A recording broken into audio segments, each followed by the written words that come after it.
హరి ఓం తత్సత్. శ్రీ మాత్రే నమ.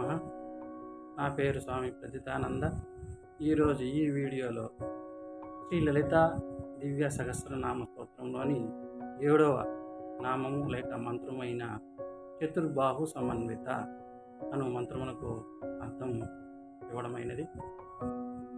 ఈ మంత్రములోని 3 పదములు చతుర్ అనగా 4, బాహు అనగా చేతులు లేక బాహువులు, సమన్విత అనగా కూడినది, 4 చేతులు కలది లేక 4 బాహువులతో కలది అని అర్థం.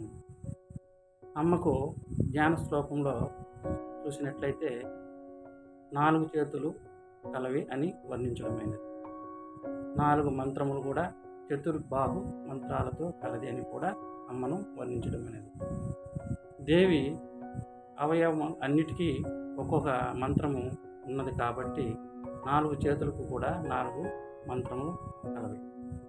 అలాగే విశేషార్థం ఏమనగా చతుర్బాహు మంత్రాలతో కలది లేక 4 బాహువులు కలది అని పేరు ఇవ్వడమైనది.